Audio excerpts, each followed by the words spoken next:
Hey friends, my new book, Negotiation Made Simple, comes out October 31st. If you pre-order the book, I want you to have 4 special bonuses. The first is the negotiation preparation checklist. The second is access to an interview with Ryan Hawk, the host of the Learning Leader podcast. Third is a group coaching experience where I will be taking questions and helping people deal with their actual negotiations. And fourth is a live webinar where I will teach people how to use the negotiation preparation tool. All of these things are worth like 10 times the cost of the book. Don't miss this deal. All you have to do is to go purchase the book wherever you buy books, and then go to lowrygroup.net/book. And there you can give us information about your order, and we will get these bonuses to you. Be sure to go out and pre-order Negotiation Made Simple.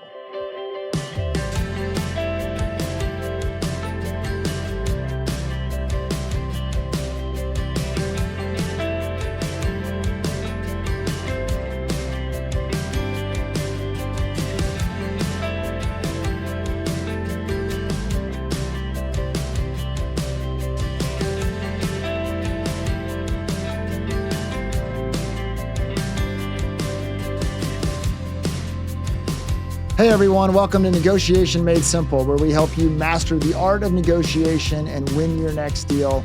I'm your host, John Lowry. On this episode, I am going to give you a framework for how it is that you go about becoming more empathetic. This is part 3 of our series on empathy and negotiation. 2 concepts that really haven't been linked together, but I think are strategically important to be an effective negotiator in this day and age.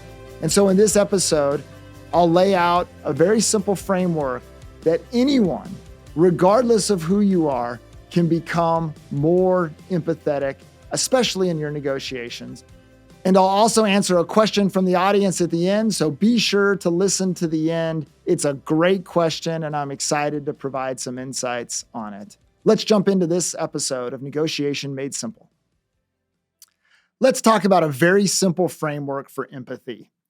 Some people, they don't need a framework for empathy. It comes natural to them. They are just empathetic people. It's easy for them to sit and to listen and to process and to understand and to make people feel comfortable.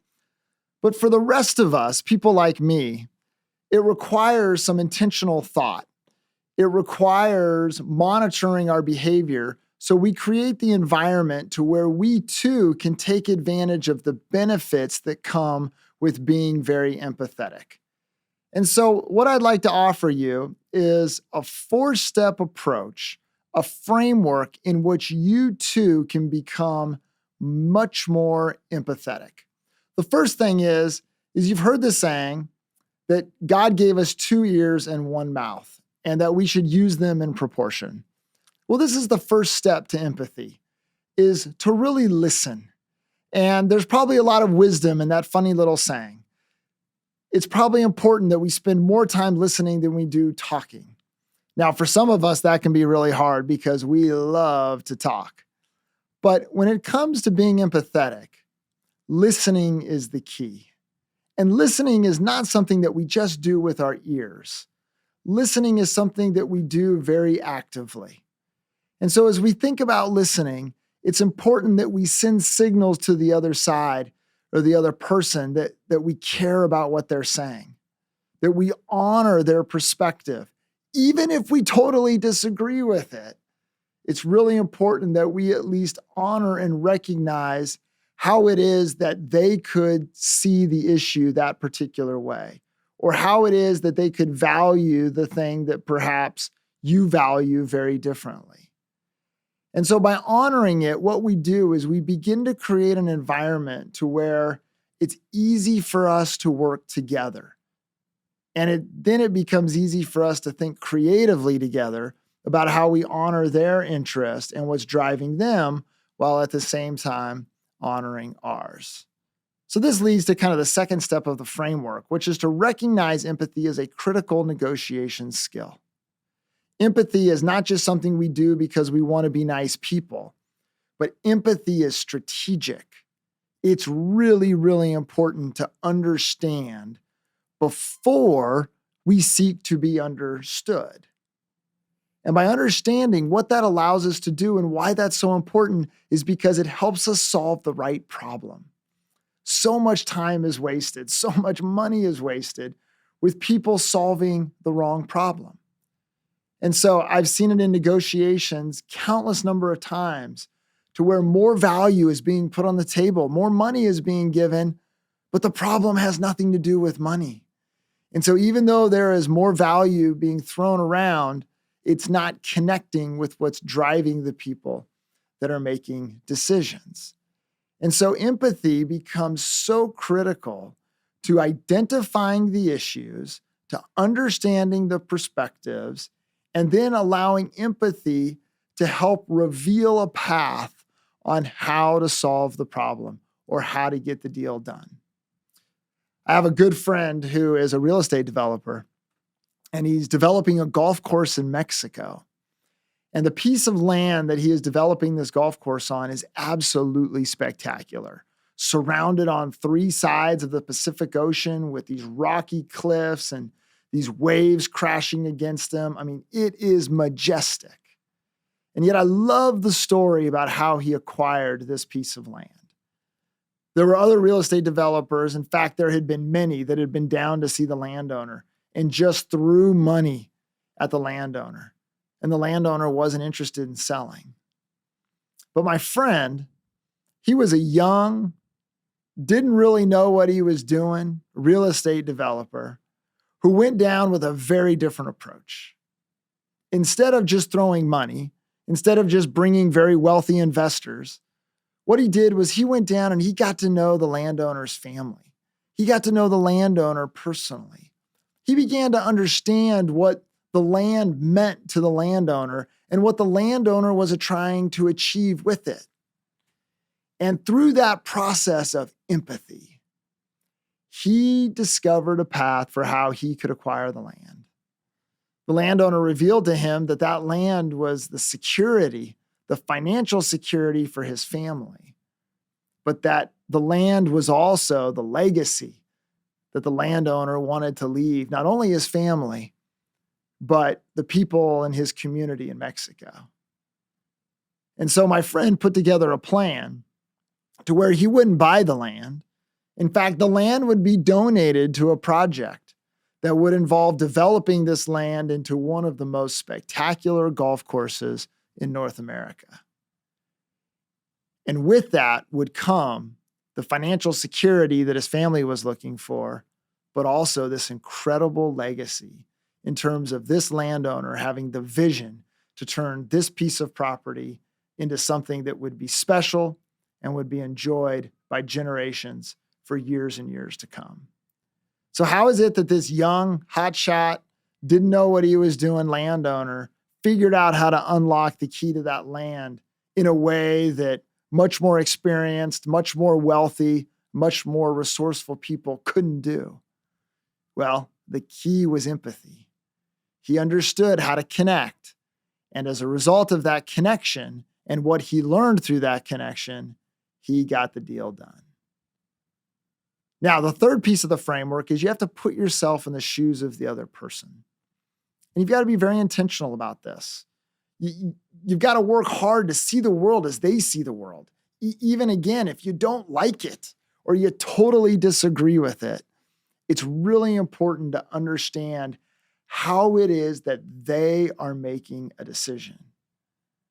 So one of my colleagues used to be the CEO of a large company.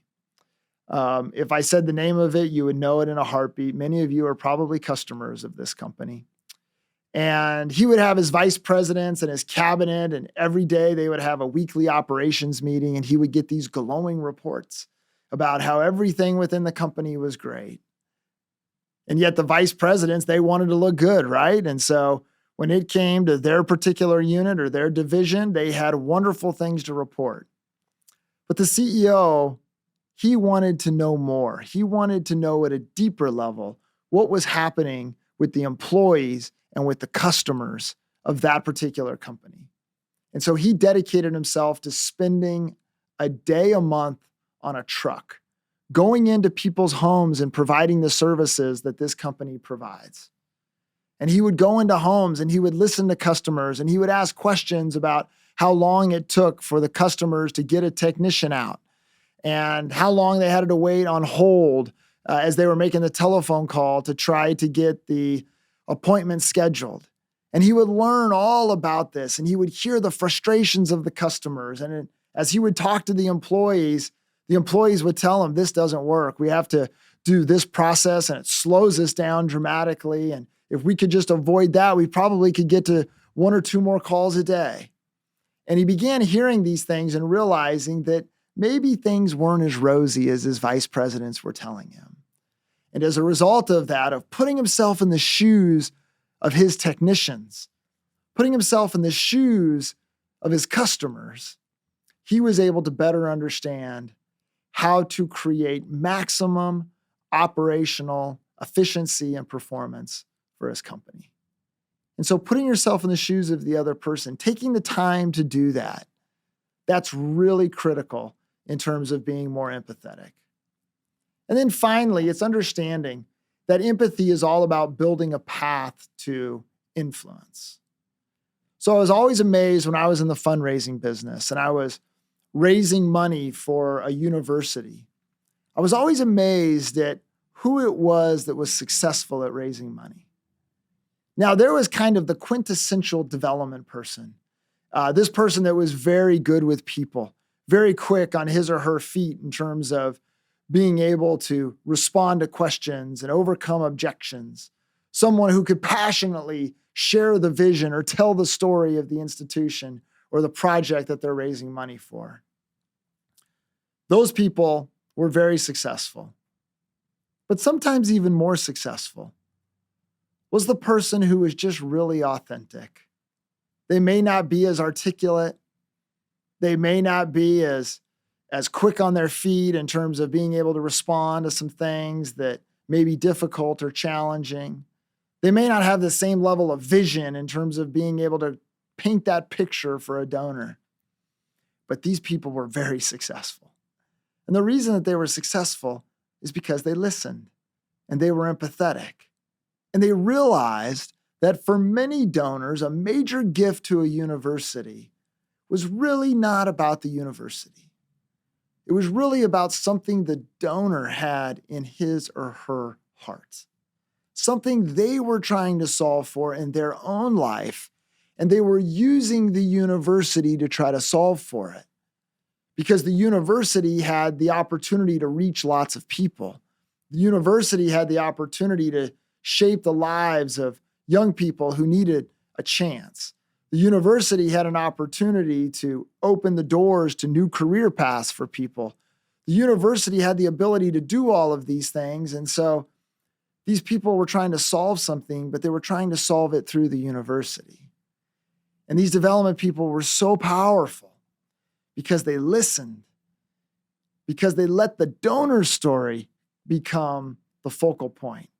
And they found ways to connect the university to it that resulted in amazing gifts. See, these folks understood that the path to influence didn't come through talking. It actually came through listening. It didn't come through trying to persuade. It actually came through being empathetic. And so empathy is a skill that doesn't get associated with negotiation very much. But I think it is something that is exceptionally powerful. And if you learn to be really empathetic, if you follow this 4-step framework, you will become a more effective negotiator. And as a result of that, you'll get more of what you want in life. All right, time for another question from the audience. Remember, if you've got a question that I can answer, I hope you'll send it to me at admin@lowrygroup.net. That's admin@lowrygroup.net. Send your questions there because it's great fun for me and I hope is very helpful for you all in terms of applying this entire Negotiation Made Simple framework to actual real life challenges that people are having. And so this question comes from Danny. Danny writes, "Hi, John. I'm a big fan of your podcast. I'm a CEO of a small tech startup in Tennessee, and my team of 15 is pushing for a fully remote work environment. Personally, I believe in the benefits of a full-time on-site work model, especially at this stage of the company, but I'm struggling to negotiate with my team on this matter. I've conducted one-on-one meetings with everyone and captured their wants and needs.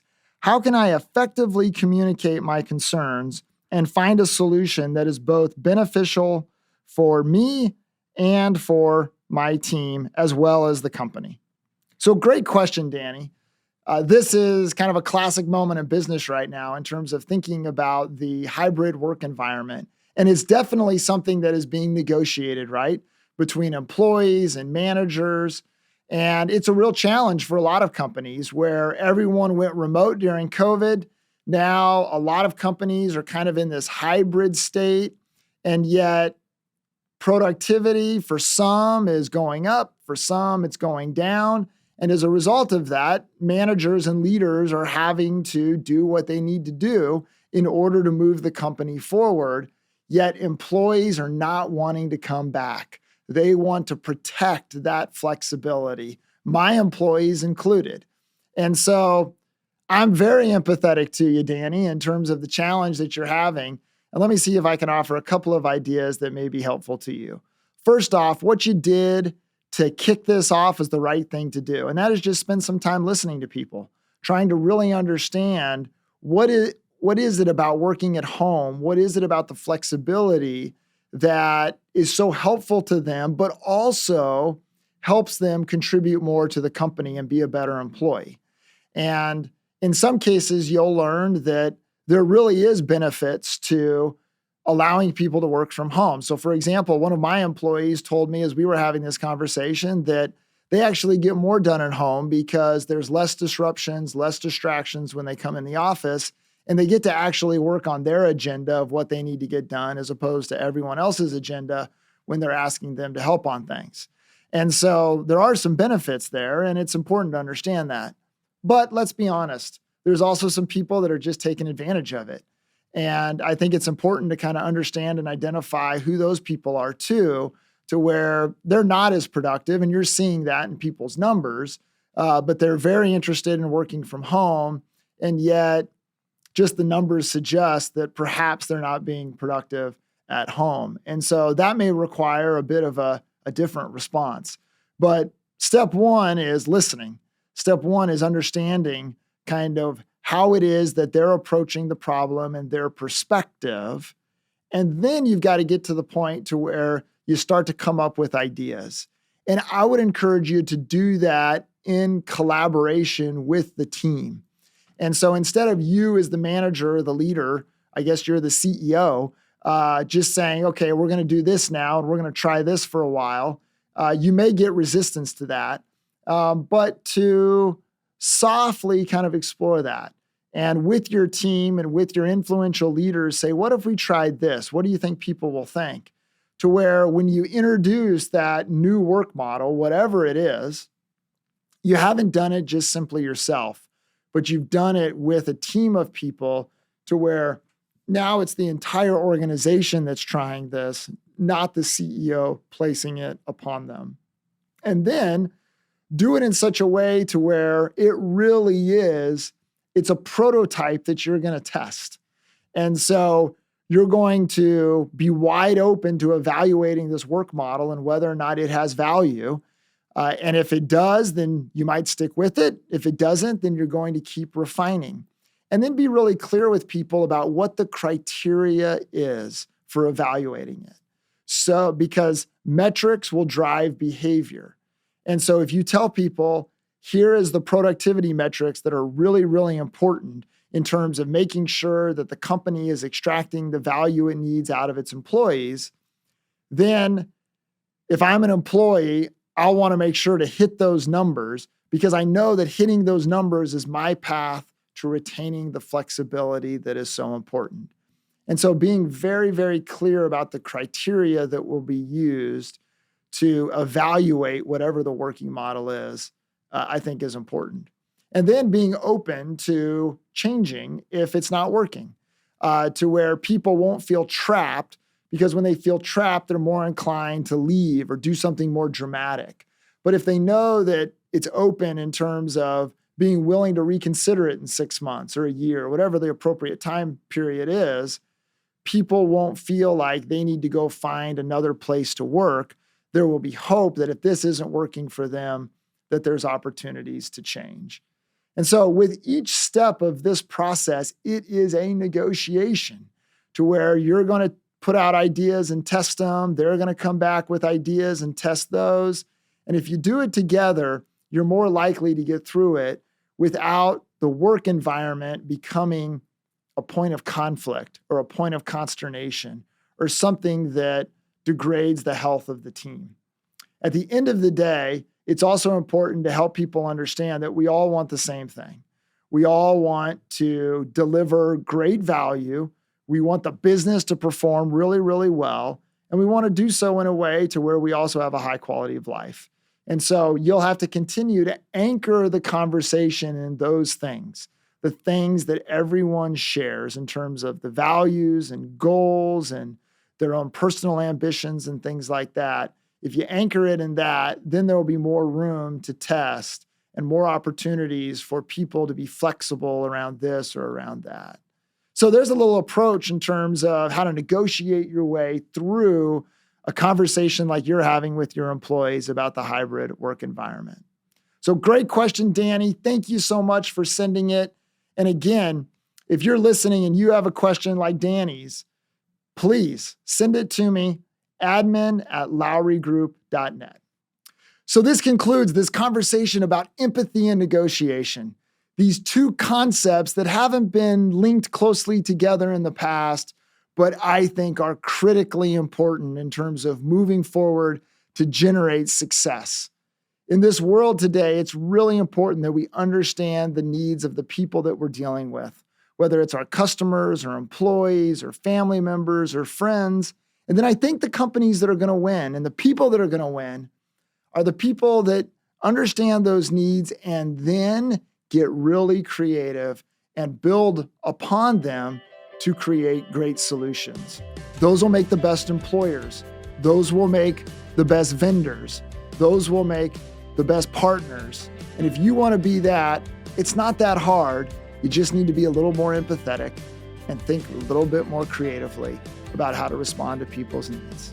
Thank you so much for joining us on this episode, and I'll look forward to seeing you next time on Negotiation Made Simple.